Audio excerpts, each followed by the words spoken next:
It was August 15, 2026, and the city wore the rain like a guilty man wears a cheap suit.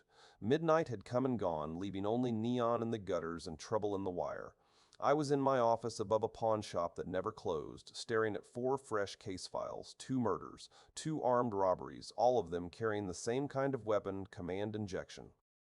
The funny thing about command injection is that it never kicks in the front door if it can talk the doorman into opening it. A stray file name, a crooked parameter, a trusted interface with no respect for dangerous characters.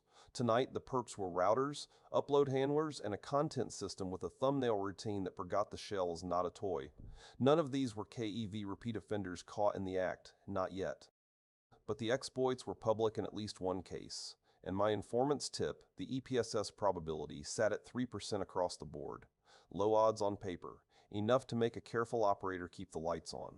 First on the slab was CVE-2026-18686, a critical murder with a CVSS score of 9.8 and an EPSS probability of 3%. The victim was the GL.net GLMT3000, affected up to firmware version 4.5. The broken piece sat in the NASWeb RPC wrapper inside CG-bin angle C in a function called nasweb.user. The weakness is command injection, best mapped to CVE-78, improper neutralization of special elements used in an OS command. The attacker sends a remote request to the GLC CGI endpoint, calls the NASWeb add user function, and places shell metacharacters inside a user-controlled field. The wrapper accepts that field, builds an operating system command with it, and the shell interprets the attacker's extra payload as a new command. What should have been user creation becomes remote command execution. The scope is ugly because these GL.net travel routers and small office devices often sit at the edge of a network carrying VPN, file sharing, and remote management duty. Affected firmware is GLMT3000 up to 4.4.5. If the vulnerable management surface is reachable from the internet or an untrusted network, an attacker may be able to run arbitrary commands on the device. Depending on the service privilege, that can mean device takeover, credential theft, traffic interception, DNS manipulation, pivoting into the LAN, or installing a botnet agent. The report says the attack can be initiated remotely and the exploit is public. It does not list KEV status, so this is not a repeat offender caught in the act by that measure, but public exploit code changes the weather fast. The remediation file had less ink than I like. The feed names affected versions up to 4.5, but does not provide an exact patched firmware version. GL.net owners and sysadmins should check the vendor advisory and upgrade to the first firmware release newer than 4.4.5 that explicitly addresses CVE-2026-26-186. Until that patched build is confirmed and installed, disable NAS web functions if not needed, block internet access to the admin interface, restrict management to a trusted VLAN or VPN, and rotate router admin credentials. Security teams should hunt web logs for requests to ACG-bin GLC invoking nasweb.user, especially parameters containing semicolons, backticks, dollar parenthesis, command substitution, pipes, curl, WG at NC, shesh, or chmod. Network teams should watch for unexpected outbound connections from the router to unfamiliar hosts. But that wasn't the only body on the slab tonight. CVE-2026-64879 came next, another critical murder, CVSS-99 EPSS probability 3%. This one arrived without a named product in the report, just a description of an audit file upload feature where the file name is not properly sanitized before being used in system command execution. The technical break is again CVE-78, OS command injection. The attacker uploads a file and gives it a crafted file name containing shell metacharacters. The audit upload handler receives the multi-part file, extracts the file name, and later passes that name into a shell command, perhaps to move, scan, unpack, convert, or audit the file.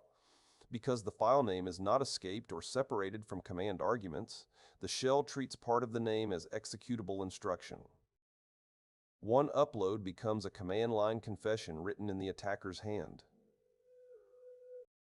That limits certainty, but it does not soften the lesson. File upload functions are common in enterprise portals, audit platforms, governance tooling, ticketing software, and internal admin panels.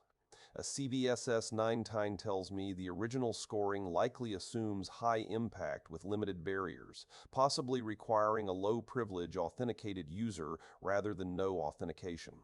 What the attacker gains is command execution in the context of the application or worker process. From there, they may steal uploaded audit data, plant web shells, read configuration secrets, move laterally with cloud keys, or stage ransomware. If the upload feature is exposed to partners or customers, the blast radius widens.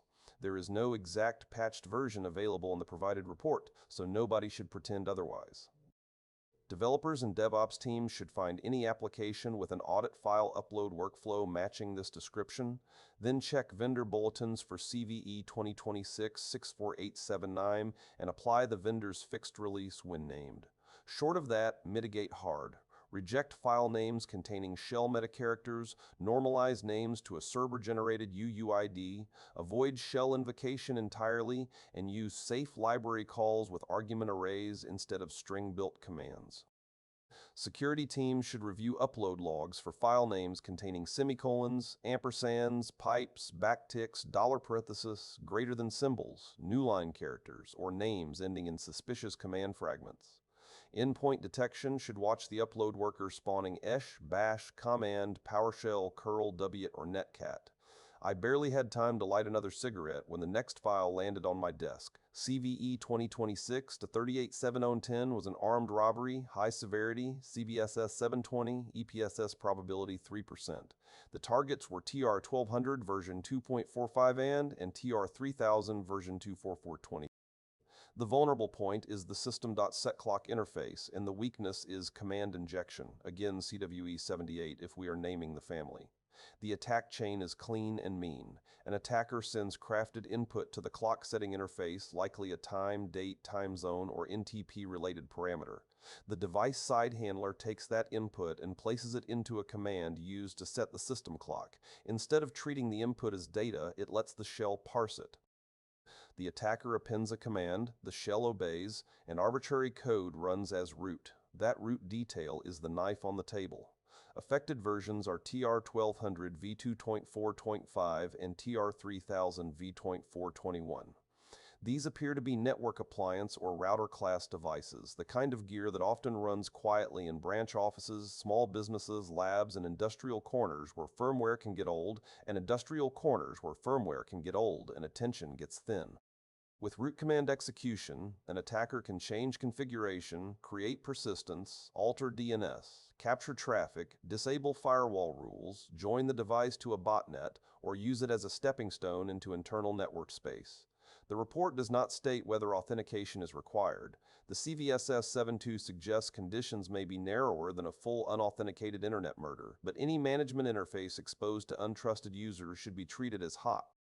The provided intelligence does not name a patched version beyond the vulnerable TR2000, V24200, V24200, V24200 TINE20 or RPC method tied to 60 method TINE2000.6TC method for firmware newer than those releases, and verify that CVE 2026-38710 is addressed before closing the ticket. Until then, remove public exposure of the management interface, restrict access to a management subnet, require VPN, and block untrusted access to any endpoint or RPC method tied to system.setClock. Detection should focus on administrative logs showing clock changes with abnormal parameter length or shell characters. Look for device processes spawning unexpected commands right after time setting requests. Network telemetry may show the device reaching out to download point 6, with curl, WWP, or BusyBox after a clock update. The night was far from over. The last case was CVE 2026-38710, an armed robbery with a CVE 2026-38710 and an EPSS probability of 3%.